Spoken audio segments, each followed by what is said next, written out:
तर एकीकडे मनसे आणि ठाकरे गटाच्या युतीची चर्चा सुरू आहे आणि त्यातच 13 जूनला आदित्य ठाकरे आणि राज ठाकरेंचा सुद्धा वाढदिवस आहे आणि त्यानिमित्त शिवसेना भवनासमोर हे बॅनर लावण्यात आले जे आपण दृश्यांमध्ये बघतोय।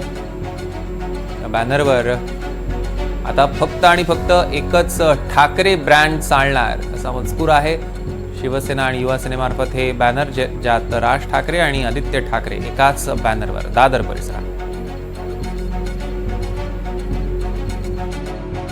सातत्याने सध्या एक चर्चा होते ते म्हणजे दोन्ही ठाकरे बंधू एकत्र येणार का, शिवसेना ठाकरे गट आणि मनसे यांची युती होणार का। कारण आपण बघतोय की दोन्ही बाजूने तशा पद्धतीची सातत्याने वक्तव्य होताना पाहायला मिळतात आहे। साथ प्रतिसाद दिला जातोय आणि आता कार्यकर्ते जे आहेत ते दोन्ही बाजूचे एक झाल्याचं चित्र जे आहे ते महाराष्ट्रात पाहायला मिळत आहे। मग डोंबिवली असेल किंवा नाशिक असेल या ठिकाणी देखील कार्यकर्ते जे आहेत मनसेचे असतील किंवा शिवसेना ठाकरे गटाचे असतील ते एकमेकांच्या कार्यालयात जातात आहे, भेटीगाठी देतात आहे। यावेळी मी शिवसेना भवन दादर इथे आणि शिवसेना भवनाच्या समोर एक बॅनर लावलेला आहे आणि या बॅनरवरती राज ठाकरे देखील आहेत आणि आदित्य ठाकरे देखील आहेत। येत्या 13 जूनला आदित्य ठाकरे यांचा वाढदिवस आहे तर 14 जूनला राज ठाकरे यांचा वाढदिवस आहे आणि आपण बघतोय की दोघांना शुभेच्छा देणारा जो बॅनर आहे तो शिवसेना ठाकरे गटाच्या वतीने लावण्यात आलेला आहे। काका आणि पुतण्याचा वाढदिवस जो आहे तो एका पाठोपाठ येतोय आणि त्या दृष्टीने आपण बघतोय की शुभेच्छाचा जो बॅनर आहे तो शिवसेना ठाकरे गटाच्या वतीने लावण्यात येतोय।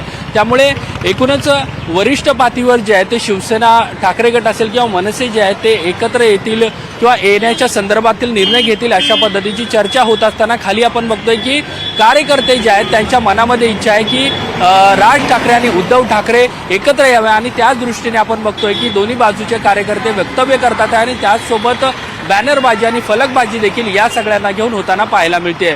व्हिडिओ जर्नलिस्ट कल्पेश सावर्डेकरचा मी देवेंद्र कोलटकर, NDTV मराठी, मुंबई।